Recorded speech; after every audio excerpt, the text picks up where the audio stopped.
Thanks for tuning in. Ham Talk Live will be on the air shortly. Please stand by.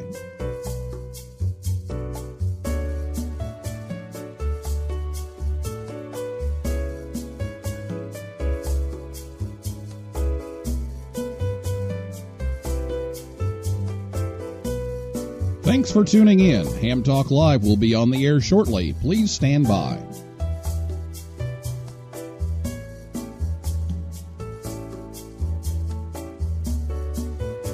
This episode of Ham Talk Live is brought to you by Tower Electronics. For connectors, cables, and more, visit them at a Hamfest near you or call 920-435-2973 or online at pl-259.com. It's Ham Radio with Neil Rapp. Here we go. Welcome to Ham Talk Live. Call in, let's talk. Neil's your guy. Ham Talk Live. Here we go on Ham Talk Radio.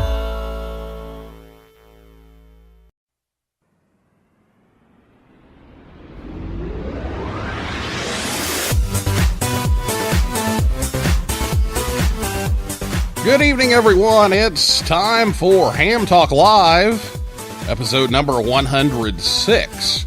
Local and state SKYWARN Nets recorded live on Thursday, March 15th, 2018. I'm your host, Neil Rapp, WB9VPG. Thanks for tuning in to this episode of Ham Talk Live. Tonight we're joined by John Mills, KC9BRX, and we'll take your calls live in just a few minutes. We'll be talking about SKYWARN this evening.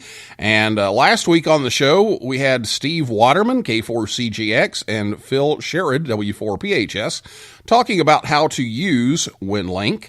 And if you missed that or any show, just go to hamtalklive.com and you can listen on demand anytime you like. And then we're also on the podcasts. You can download us on Apple Podcasts, Stitcher, iHeart Podcasts, Google Play, TuneIn, or SoundCloud. You can subscribe to us there, and we're also on YouTube, and you can subscribe there as well if you like. So get your SKYWARN questions ready to go. After the interview, you can give us a call. Let me go ahead and give you the phone number. Now, it's not time to call just yet, but let me give you the number.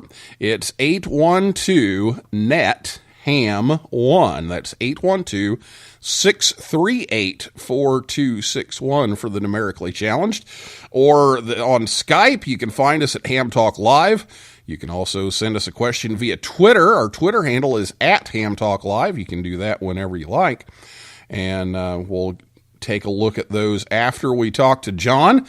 And by the way, if you hear some loud cheering or screaming or I start crying, it's because the UK game only has 3 minutes left in it. So, yeah, we kind of got that on in the background here, so hopefully that won't mess up the show here. So we'll be back. We'll talk to John, and then we'll take your calls after that, right after this word from Tower Electronics right here on Ham Talk Live. This episode of Ham Talk Live is brought to you in part by Tower Electronics. Tower Electronics has been the Ham's dime store since 1978. When you need connectors, mobile and handheld antennas, cables, or adapters, visit Scott or Jill at a Hamfest near you. Or you can order online at pl-259.com or call 920-435-2973. Stock up on those supplies like PL259 and N connectors, SMA adapters, audio cables, soldering supplies, mobile antennas, and ham sticks. Their silver-plated N connectors are even used on the International Space Station. Tower Electronics carries MFJ, Comet, Daiwa, OPEC, Workman, and Ham Pro products. And don't miss their 0% off sale going on now. Tower Electronics, online at pl-259.com. Proud to sponsor this episode of Ham Talk Live. Ham Talk Live is on your side with traffic and weather together on the 8s.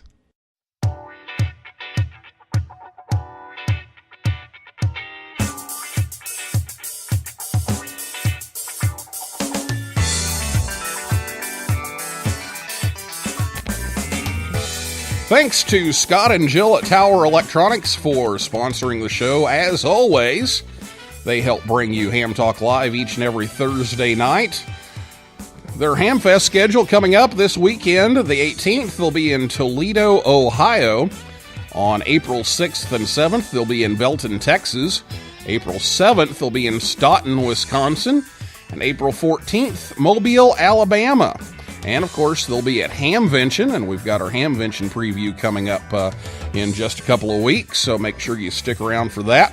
But for Tower Electronics, you can get a hold of them anytime if they're not at a Hamfest near you.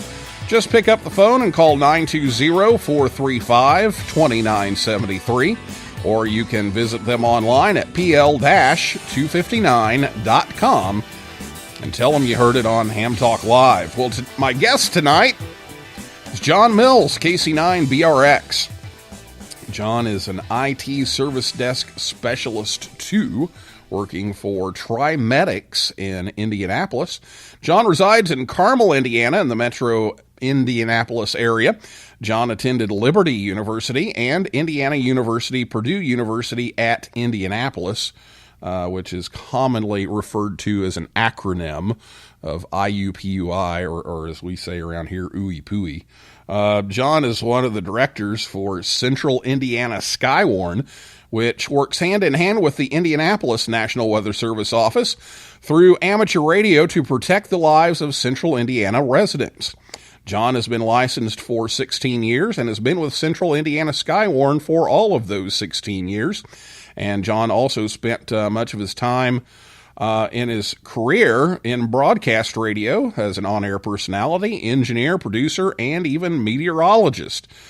John has worked for radio stations WXXP, WJJS, WHHH, WZPL, and the Radio Forecast Network. And John also spends his time in amateur meteorology. And John, every time I hear those call letters, WZPL, I think of this old Bob and Tom routine when they said, "We wish Bob would go straight to hell, or even worse, work at ZPL." Oh, I remember that well. Yeah, so that's immediately what I think of when I hear ZPL. But anyway, good evening, John. Thanks for coming on the show and talking SKYWARN with us tonight. Well, thanks, Neil, for having me. So, first of all, let's just do a little bit of a general overview of the idea of SKYWARN. So just give us a little idea of what SKYWARN does and how that information that's gathered from hams, from local nets, eventually ends up at the National Weather Service, and then how that helps them do their job. So SKYWARN is basically, we have spotters in the field in each county, and we position those spotters as to what the Weather Service wants to see as far as where the storm is, and we try to keep those spotters away from the most dangerous part of those storms. And those spotters, in turn, have a network net in their counties, and they relay that information back to us. The whole process, we have, for our local Central Indiana SKYWARN, we have two main frequencies here in Indianapolis, and then we link up with repeaters up in Lafayette, Indiana, Frankfort, Indiana, and then down in Vincennes, which you're a big part of that. And all those repeaters link together, in each county, wherever their position goes into the closest frequency, and they relay the information into us. How the whole process works is, so the Storm Prediction Center in Norman, Oklahoma does severe weather outlooks every day. They do watches and warnings, and they do what's called mesoconvective outlooks. When a mesoconvective outlook comes out for a particular area, that local weather service office gets on a conference call and decides where the watch is going to be. And then once that watch is issued, the local weather service will contact, in our case, SKYWARN, to bring up a net. Now, they don't always contact us if it's a localized event or if they don't think they need us, but we kind of treat the National Weather Service here in Indianapolis as our client and as our customer, and we're at their beck and call whenever they need us. Once we bring up a net, then we bring up the counties that we think are going to be affected first, and those counties bring up their local network, and then they send spotters out into the field, if that kind of gives you an idea how it works. Okay, so then what do the forecasters do with all of that information?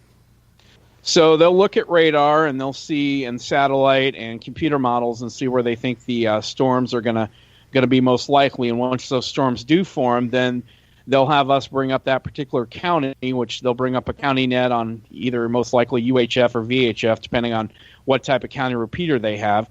They'll send hams out into that particular county, and then we'll provide the information from the Weather Service where we want to position those down to street level. The way the radar technology works now is we can go to street level and we can get those hams where we need them to be, and then they will report to us through their county liaison what the weather conditions are. So say, for example, they have hail, they'll give us an exact location, the ham reporting station, and the size of the hail.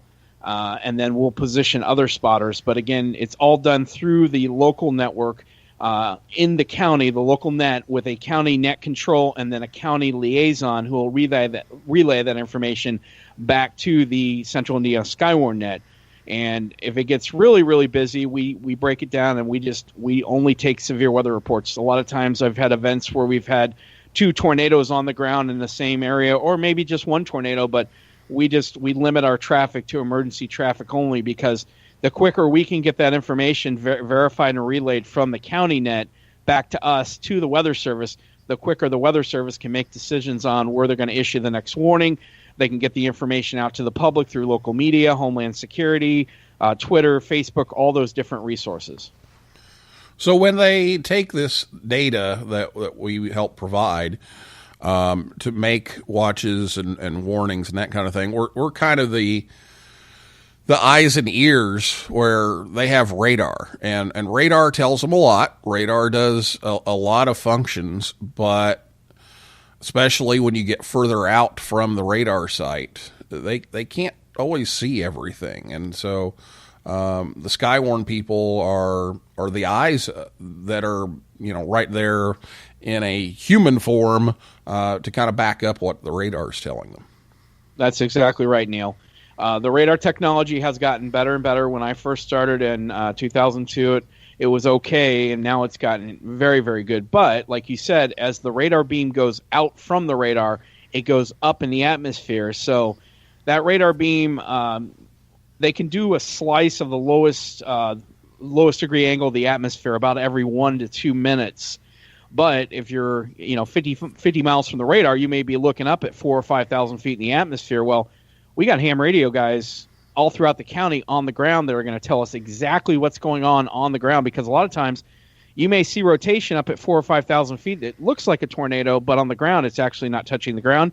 Or you may see hail, but you don't know what size it is. The radar can give you a general idea, but without the eyes and ears of the ham radio operators, the Weather Service is kind of blind. And a lot of times when it is more than maybe, say, 30, 50, 60 miles from the radar, there might be a slight weak rotation on the radar signature, but that amateur radio operator is on the ground. He can see and say, hey, we've got a funnel cloud or a tornado or a wall cloud, and that can give the forecaster the needed information to go ahead and issue that warning, where he may have been on the fence, and if something is touching the ground and it could be doing damage to life and property, that amateur radio operator has helped save lives.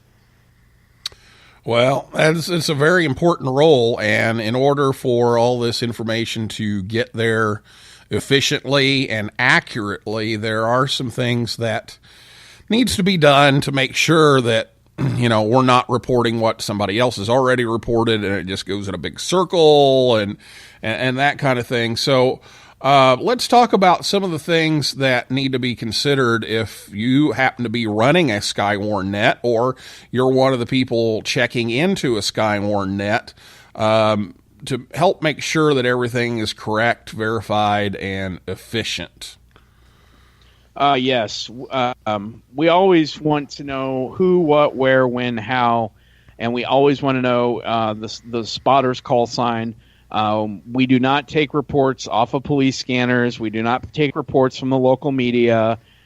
Somebody might report the sirens are going off. We don't really, that's not of interest to us. We get all that information from the Weather Service. We have a nice online chat, secure chat thing we use, that we're in constant contact with the Weather Service and with Homeland Security and with the media. So the media will send us information, and we have an idea of what's going on, but we're looking out for the Weather Service, and we're basically the eyes and ears. So when somebody is reporting something, if there's an event going on in the county, like severe thunderstorm or tornado, we're not going to want the pea-size hail report. We might ask for it sometimes, but if there's something major going on, golf ball size hail, tornado on the ground, funnel cloud, wall cloud, we're only going to look for severe weather criteria, and we don't want everybody to be chiming in, like, hey, it's raining over here. Well, that's great that you reported that, but we're concentrating right now on the life and death of what is actually occurring that's damaging property and could be killing people. So we try to limit our traffic when it becomes really severe.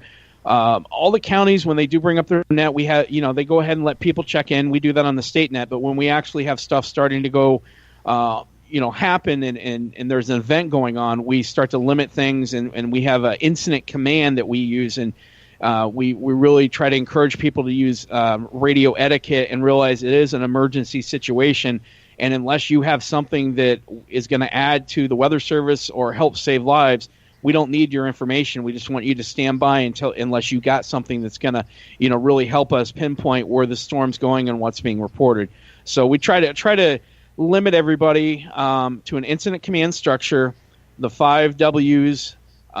If it is severe criteria, 1-inch diameter hail, 60-mile-an-hour winds, funnel cloud, tornado, wall cloud, that kind of stuff. And of course, that's the criteria for our region here in Central Indiana.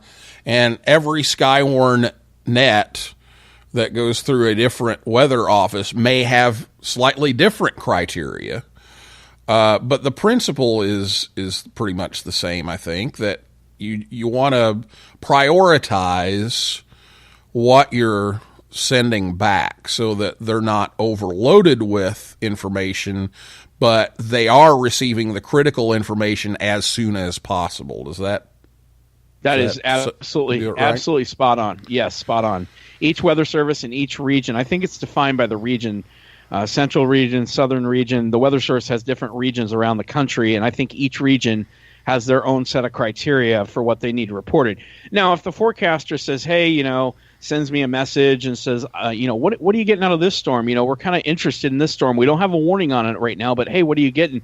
Then I would reach out, say, hey, Clinton County, I got this cell south of Frankfort, for example. Do you have any spotters in the area? Can you tell us what we're getting there? We do from time to time do that, but again, when you're in a major event, you've got like a devastating hailstorm, you've got a tornado on the ground.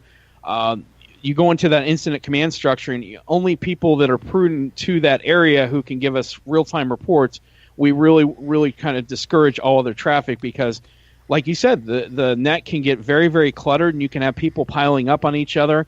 And it is an emergency situation, and we are providing a service to the Weather Service. No, we're not paid. We're all volunteers, but we're giving our community a great service because, like we said earlier, the radar can only see so much. So when you have hams out in the field, what they're giving the community and providing, is you can't. There's no other way to get that kind of information. So we've got to limit our traffic to the pertinent information only until things kind of loosen up, possibly, but. Again, for the most part, we're normally just asking for severe weather. A lot of times when I turn on the radio and one of my cohorts is running the net and I don't hear a lot of traffic, I think to myself, well, there must not be a lot going on, because that's how we've kind of trained our region is, unless there's severe weather, we're not really keying up the radio, unless the Weather Service asks for a particular area, if that kind of helps. Yeah, so we're keeping the frequency clear so that if somebody does have some priority traffic, they can get in and they're not having to wait around on, it's raining, the sirens are going off, that kind of thing, or just checking in for the numbers. You're just checking in so that we can show that we've had all these people there. Well, we can do that at the end of the net, and when it's not in priority. And sometimes that's hard because you're kind of switching back and forth. You'll start out in kind of an informal net where you're just kind of talking and, getting a feel for who's around, who's available, who might be, in a certain area if that call or that request does come in. But then all of a sudden when it hits, you have to switch gears. You have to go to, keeping the frequency clear and trying to make sure that we get all the priority traffic so that we're getting the golf ball size hail, not the pea size hail, if that's happening, and it changes from time to time. Yeah, so what I'll do generally, and my president, Todd, is my mentor, N9GDR, Mark Schaefer. And so what I'll do when I open a net, I'll say, we're bringing up a net. Here's the tornado watch, or severe thunderstorm watch, what counties are involved. And then once the stuff gets going and we have an area where we're going to look at, I'll say, are there any stations from this county? Tippecanoe, Montgomery, Park, Putnam, any stations? And I'll have those stations check in, and I'll say, weather is developing. We're going to have weather coming into your area. Can you please bring up a net? And, let us know, who's your liaison station is going to be. And then about every 5 minutes or so, I'll give an update on what's going on as far as warnings for our particular area and what the radar is showing as far as what we're looking at. So kind of give everybody an update, and that way people aren't coming on and saying, well, what's the radar look for my area? What's the radar look for this area? Well, again, we want to limit that traffic, so I'm kind of giving a synopsis every 5 to 10 minutes as to where the severe activity that we're really concentrating is in. That way we're not tying up the frequency with everybody wanting to know if it's going to hit their house or whatever. And if you just heard a big sigh of relief, the Kentucky Wildcats were victorious this evening, so that's over. So I don't have to worry about that now. So anyway, you're not sweating it out now. Yeah, not having to sweat it out. Now we can do it all over again Saturday. So that's a good transition to what I wanted to talk about next, which is traffic the other direction. Is that we're serving the National Weather Service and not the other way around. And so we can also have some issues where, we need information to get it out to the spotters so that they are safe, so that they know what to look for and what to expect. But on the other hand, a lot of times we know there's a lot of, friends and family that are listening on a scanner, and it's tempting to want to broadcast. It's tempting to want to, keep reading the watches and warnings over and over and over, and keep the frequency going and keep the repeater active when we actually need to be listening. So a little bit about, the announcements and maintaining a good balance of, providing data to keep the spotter safe, but yet, we're not in the broadcast business. The National Weather Service is the ones who need to make those watches and warnings. Yeah, we only relay information from the Weather Service, and like I said, I try to give a synopsis every 5 to 10 minutes of what the radar is showing, what areas we're targeting, and what warnings we have in effect. But if they do come out with a new tornado warning or severe thunderstorm warning, we're going to relay that information to the county. So, for example, let's say Monroe County, a severe thunderstorm warning comes out for Bloomington. We'll contact the liaison station from Monroe County, let them know.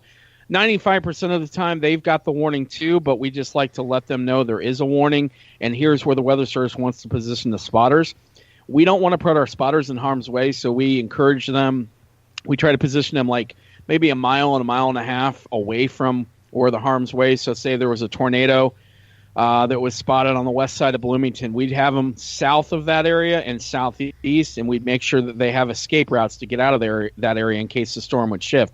So we're not having people punching cores and driving Dominators into storms. We're there to report for the Weather Service and get the information for the Weather Service and not put ourselves in harm's way. Get as close as we can be to provide that eyes and ears for the Weather Service without risking our lives. Where you have some of these people that they love the thrill of trying to drive into the tornado, which to me, I've never understood it. I think it's the dumbest thing you can do, because as we saw a couple years ago in Oklahoma, they had several very, very highly respected storm chasers and spotters and even meteorologists who got killed because the tornado shifted and they had no escape route. So we always try to think about the spotters and position them, but yet not too close.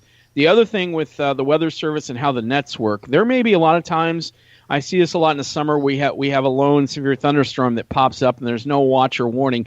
We encourage our counties here in Central Indiana, if they want to bring up a net anytime, they are more than welcome to do that. But we're not going to bring up our state net for 39 counties until the Weather Service calls us, because we consider them, they're our customer. And, if the county wants to bring up a net, that's great. They can relay that information by phone, by Facebook, Twitter, or even the NWS chat service. But we are just totally at the beck and call of the Weather Service as their customer, whatever they need us to do to help them do their job better and save lives. And the Weather Service does, at least here, does a fabulous job of going out and training weather spotters and giving them the information to know what to look for, what cloud formations to look for, and, again, a safe place to do the spotting. But a lot of times we don't always get the training on what to communicate and how to communicate. And so that's kind of the gap we're trying to fill tonight, is give you a little bit of an idea of, how to communicate that information once you're trained as a SKYWARN spotter and then working in one of these nets. So we're going to take a break, but we're going to take your questions, and we'll be back with John. And if you have a question, we'll take those calls in just a couple of minutes.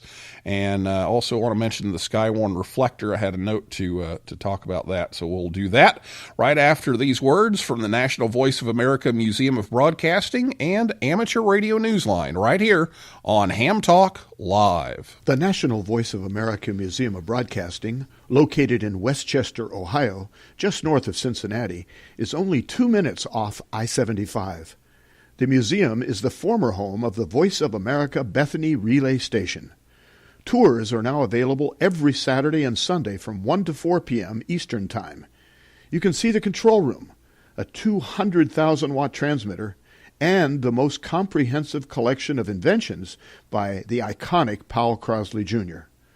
Also on display is a huge antique radio exhibit and R.L. Drake's personal collection of most every Drake amateur rig ever made. This is a unique opportunity to see amateur radio in action and have a chance to get on the air from WC8 VOA. Admission is only $5 a person. The museum is located close to historic WLW-AM and tons of shopping and restaurants. Take a trip to the VOA Museum or visit us online at voamuseum.org.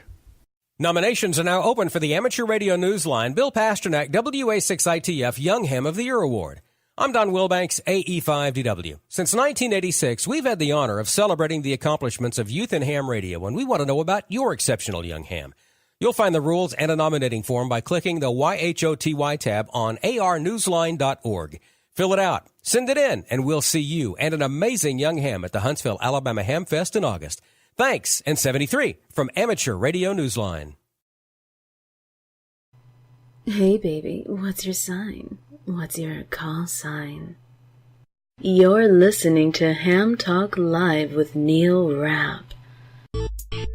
Join the conversation. Call us on voice with Skype at Ham Talk Live or give us a call at 812-NET-HAM1. That's 812-638-4261. Now, here's more Ham Talk Live.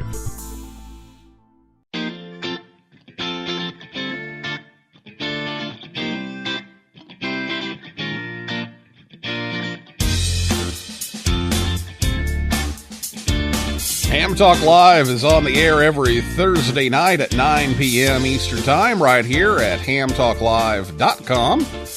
And be sure to check us out on Facebook, Twitter, and Instagram. And it's time for your calls now. So if you have a question for John, give us a call at 812-NET-HAM1. That's 812-638-4261. Or you can Skype us. We're Ham Talk Live on Skype. And you can also tweet us. We're at Ham Talk Live on Twitter. So be sure to chime in, and we'll say hello to Carl, KD9HQT, who's listening, and mentions he knows all about the W9ICE repeater here in Indiana that the state net is on. And Thanks for listening in, Carl. And we want to mention here, KC5 FM noted that there is a SKYWARN email reflector that ties in SKYWARN, across the country. And that's on the qth.net service, mailman.qth.net, and I'll retweet the address here. That's probably the easiest way to get that link because it's a little long, but just retweeted that. So if you're interested in getting on that email reflector, that is another source of information as well. So we're back with John, KC9BRX from Central Indiana SKYWARN, and again, we may use some of the Indiana things as an example, but the same principles apply wherever you are, that information needs to be gathered and verified and sent in an efficient manner, and this is the structure that we have here in Indiana that we're talking about. But there's similar things in other areas. John, if you could talk about a little bit of the dangers of you see something on the radar, on your local net, and then you call that in, or you hear something on the scanner and you call that in. What can happen with that? Well, you could put people in harm's way in your local net. I mean, a lot of our local counties do have radar software. Our group uses the Gibson Ridge GR level analyst software to track the storms, but we coordinate directly with the meteorologists. So if we see something that we might think is an area of concern, we'll check with one of the meteorologists first, say, hey, we're seeing this. Do you guys agree? What do you guys want us to do? And then they direct us, rather than we've had counties where they say, hey, I see rotation. It's got a meso thing spinning on the radar. Should we send somebody into that? Well, we always want to check with the Weather Service because, of course, they are the professionals. They are the experts. We are amateurs. And we always want to make sure this is where they want to send somebody. And again, when we send somebody to an area, we always try to position them here in Indiana.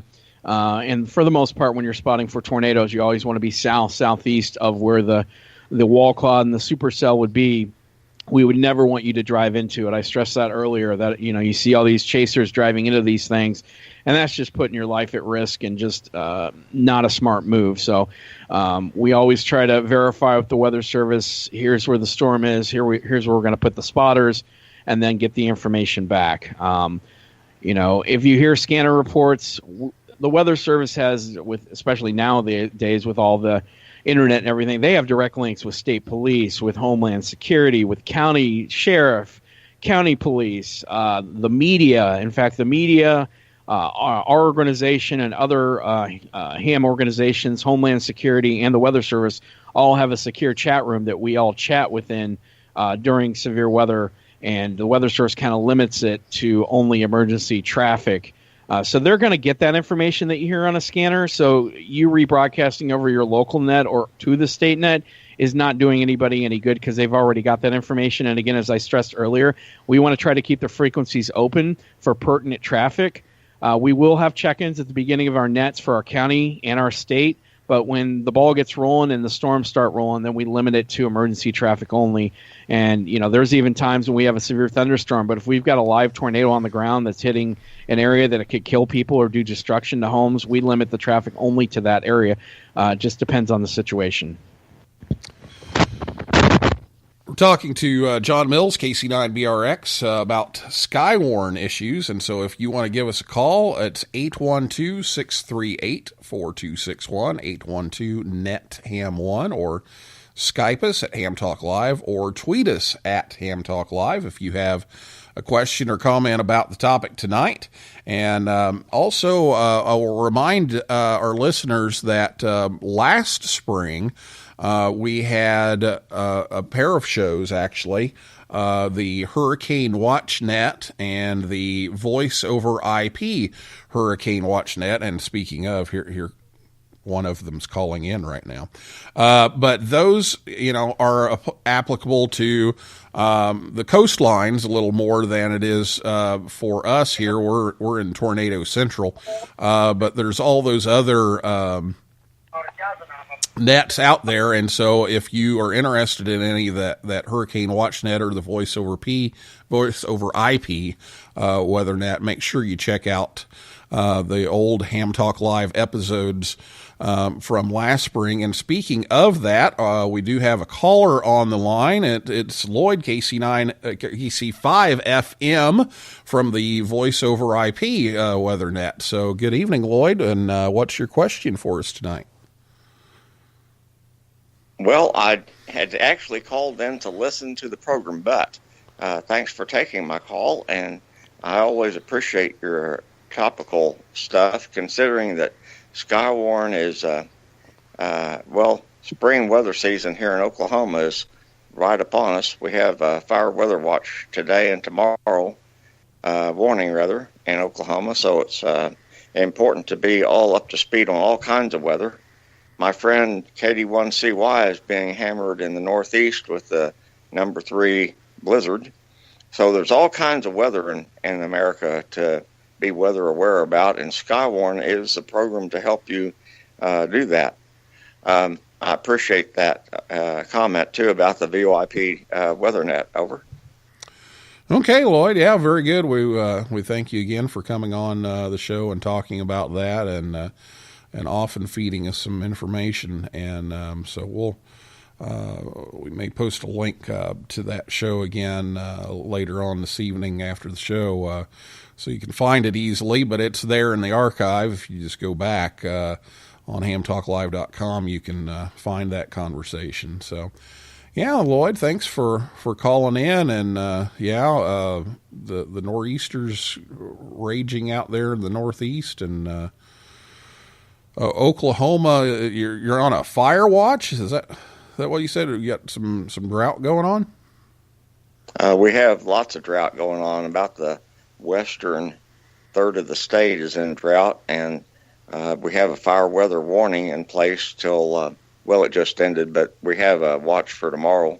And I'm curious to know how many of your listeners are in SKYWARN, but also participate in the Weather Ready Nation program from the National Weather Service, weather.gov/WRN. Just curious about that. They're really, really married programs. Weather Ready Nation does pretty much what SKYWARN had also intended to be, not only getting weather reports to the National Weather Service, but feeding our neighbors accurate weather information, not relying on an amateur weather person, but feeding our neighbors accurate weather information from the National Weather Service. So I'm curious how many of your listeners are even aware of the Weather Ready Nation program.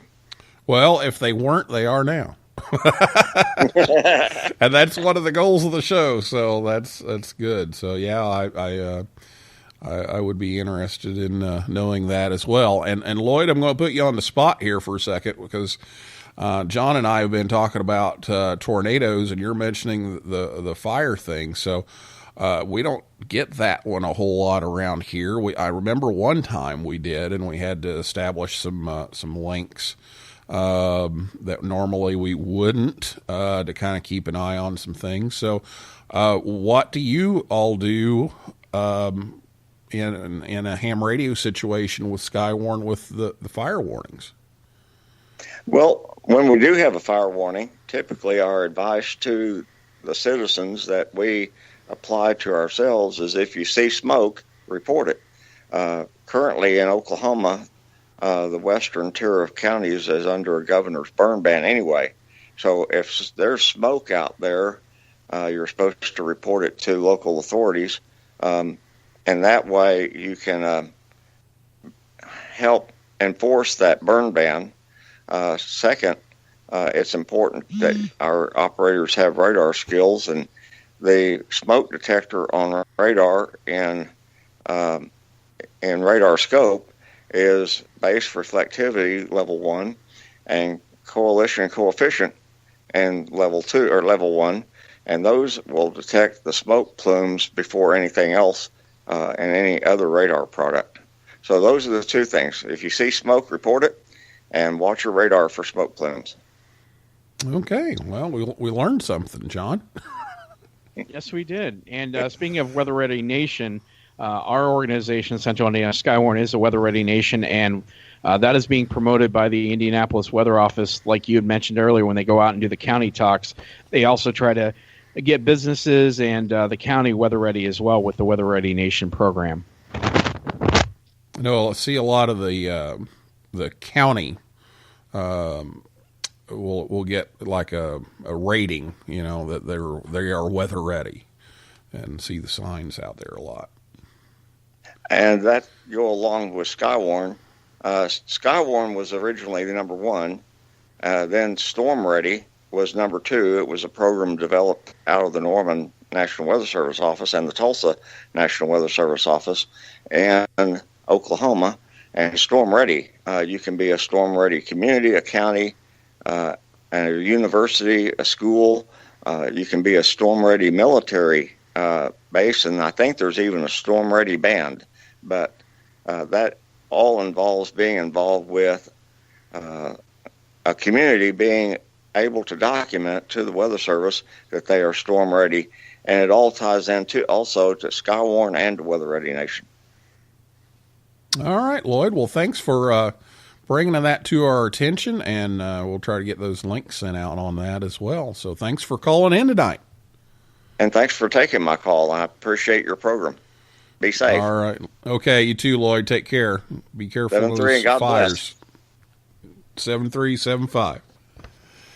All right. Well, we've got about a minute left here, John, so I'm going to check the tweets one more time, but we're probably out of time for calls this evening. Don't see anything else coming up on Twitter, so we'll just kind of finish things up here with any last comments that you have or anything that we forgot.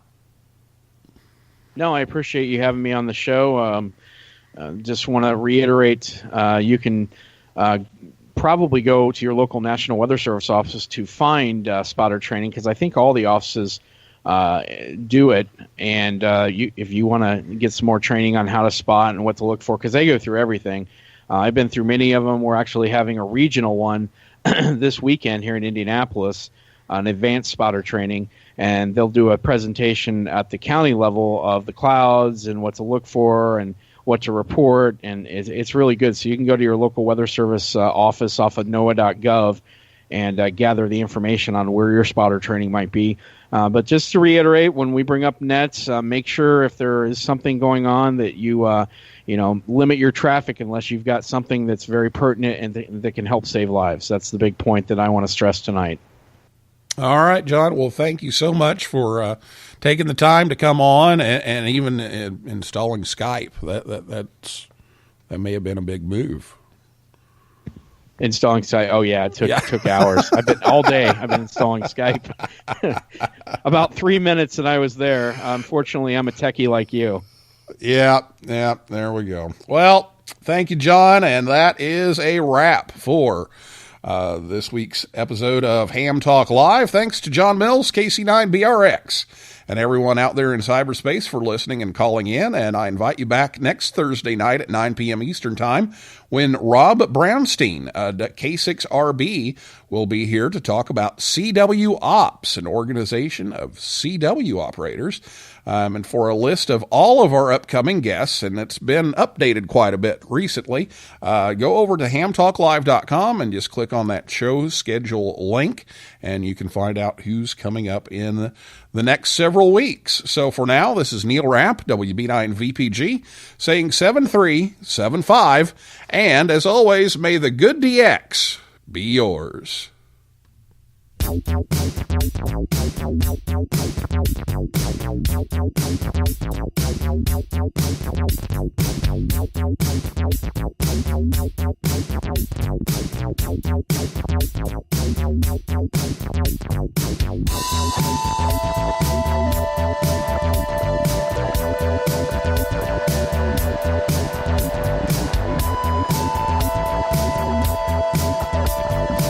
7-3 and good luck from Ham Talk Live.